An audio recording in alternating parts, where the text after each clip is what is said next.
I'll take it here. In 1996, I don't know, all of you I believe are older than 1996, correct? In 1996, who remembers Formula Shell? Formula Shell was an activated fuel. So we've been activating fuel in Uganda since 1996, okay? And then in 2007, we came up with diesel extra, okay? And unleaded extra. I'm sure you all remember that. Because we've always been at the forefront of innovation. Going back to the central belief that not all fuels are the same. That's the Shell core belief when it comes to fuel. Not all fuels are the same. And therefore, that is the foundation of our journey since 1996 to today. Okay? So then in 2013, around 2010, we brought V-Power. Okay? And V-Power is clearly a different kind of fuel. It's for high performance. In 2013, we actually brought the fuel safe. This is activation. This is differentiation, and I'll explain the difference between the two. Yeah, okay. But critical to note is that we have been differentiating fuels in Uganda for the last 20 years. Okay.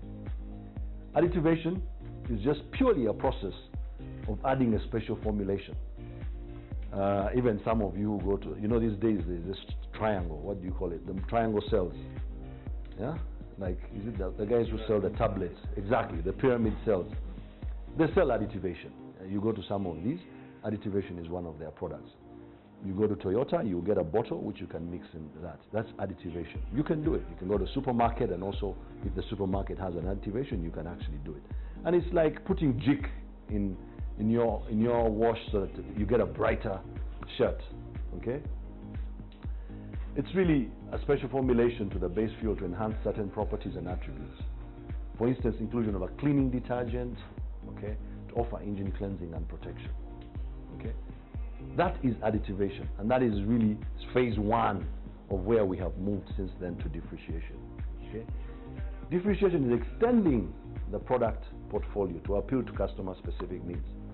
For example, a race driver, like those guys who drive, is it the Subaru Club? The Subaru Club has a different need. They don't drive like you and me to get to work. They drive to feel the enhancement, to get the zeal of driving. They actually, driving is part of their life. They want to hear the talk of the engine. They're the people when you're pulling off from the traffic lights, they want to show you that they can pull off faster. Different driver, different need. That driver is different from a truck driver who's carrying sand. That truck driver from carrying sand, it's an input in his business. And therefore, economics is very important for him. Yes, he wants to make sure the fuel is clean. Yes, he wants to make sure that his truck is well maintained, the fuel he's putting in is the correct fuel. But more importantly, it's a business. He wants an extra mile. Very different from a V-Power guy. Okay? Just like we can both have a Vitz, which is a 1200, and somebody else can have a Land Cruiser, which is 4500. They both get us home, but we are aspiring for something different in driving those two. Okay, so that's exactly what it is. So fuel save is for motorists looking to save and fuel that lasts longer. And this is practical. We know that our customers are concerned about the pocket. Sorry about that. We know that our fuels are... Okay, you hang up? All right, good. So we know that fuel save is for motorists looking to save, the fuel that gives you a longer mile. Very practical for Ugandan markets, very practical for most markets. What we're telling our customers, we'll give you an extra mile with fuel save, okay? Then that means you can do more with the rest of your money. You have ability to do more. If you're taking a trip, we'll get you to the next station, it will take you an extra mile. That does not mean it has lost the first attributes. The first attributes of cleaning, the first attributes of lubricating your engine, the first attributes of anti-foaming for diesel, that is the base. Those already exist. The differentiation is an extension of the product. And that's why it's important that we make that emphasis. V-Power, like I've said, is for motorists seeking performance and a higher engine performance, higher engine protection. That's what it is. Different people, different folks. And that's why actually V-Power is a premium product. It's slightly premium because I'll also tell you it's of a higher octane level. And I'll explain octane as well. For those of you who drink, There's differences in the drinking. Yeah, I remember when I was going to school, I used to drink Milwaukee Light. It's a beer produced in Wisconsin. Milwaukee Light was like, forgive me, it was like almost like pee. You know, it was 0.00%, but a six-pack cost less than $1. You know, but if you want to drink premium, you drink premium. If you want to drink a gold label, you drink a gold label. If you want to drink red label, you drink a red label.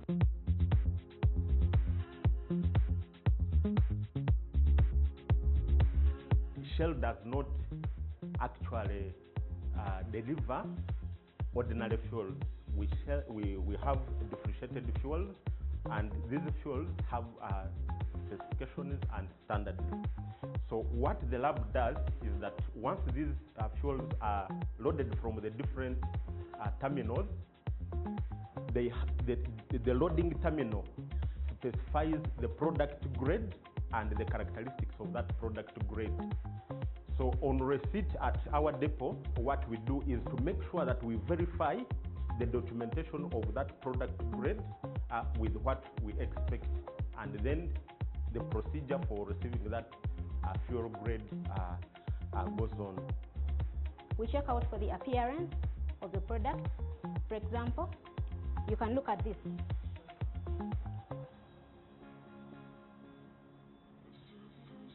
Okay, this is a bright and clear sample. So what we are looking out for is, do we have sediment in the fuel? Do we have suspension? Is there water? That's what we are looking out for. Is the sample clear and bright? When there is water, it will look hazy, cloudy. You won't be able to look through like it is now. Yeah? But for this one, it is bright and clear. And that is one quality for appearance. Okay? Then these two are our flash point testers. Flash point is the lowest temperature at which a given sample will momentarily ignite in the presence of a naked flame. Yeah? So when we get our samples, we do this test for diesel, we do it for kerosene, we can also do it for heavy furnace oil, but we don't do it for petrol. Okay? Because the one for petrol is much lower, like -40. You can end up burning the entire facility. Before we do further tests like the confirmatory test for distillation, we have to condition our samples in a fridge. In here are very many samples. I don't want to open it because, you know, yeah, but this is where we condition our samples from. Before we test a sample like for petrol, the temperature has to be between 13 and 18. And for us to achieve that temperature, you have to condition the sample in a fridge. We have a manual distillation machine.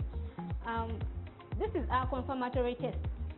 It is what we use for checking the boiling characteristics of the fuel that we have. For example, the test I did here was for petrol. And it is a simple process really, like distillation of warrage. But this is modified in a machine, you know. But normally you can take it is as simple as distilling warrage. Yeah, then we have our B-Lab, the octane tester. Okay, it's a mini scan IR expert. This is what we use for checking the difference between petrol and V-Power. The standard, the East African standard, says for the octane number you should have a minimum of 93.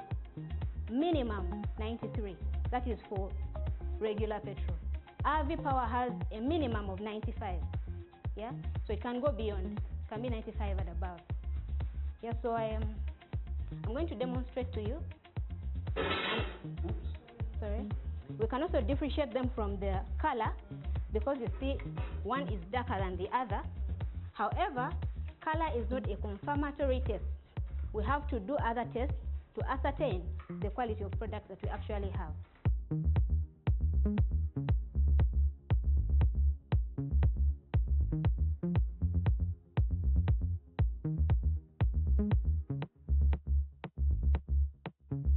Interested in, yeah. So if you have a different product instead of petrol, it will show you that this is what you have is not actually petrol. Yeah. will not stop. It will give you results, but it will give you what it will give you will not meet the petrol standard. Yeah. Media FSU, that is the MON. This is the South Africa. This is the result that we are getting. It should be above 93. Yeah, and we are getting 94.4. Can it be 93? MON is motor octane number. RON is research octane number. Can it be 93? So it should be above 93, but can it be Above, 93? depending on the batch you have, it can be 93. Yeah. Normally, for any truck which leaves the depot and brings diesel or petrol here, what we do, we first take samples. We get our measuring cylinders, we take a sample of any product which is brought here. There are ranges of densities which we expect, and even the color itself. When I look at Argo, I know the color. I know how it will look, how it looks like. When I look at V-Power, I know it's the reddish, dark reddish, if you look at it. And if I look at our fuel save unleaded, I can also look at the color and I tell. We are assuming this is a fuel tank containing water, which is contaminated with water. We dip it at the extreme end. So we give this time such that we can observe the color changes. So we remove. Have you seen the color changes? So there is a color change, which means the tank is contaminated. In case you see this color, it is changing to purple from its original color. So you can even tell, you can tell even the amount of the water in the tank. What shall we do in case we realize this? What do we do in case we realize this? We immediately inform our headquarters that we have a contamination. What they will do, they will send a team to remove the water such that we deliver the right product to our customers. So that one we do it as we did it for V-Power. We can also repeat the same test for other products.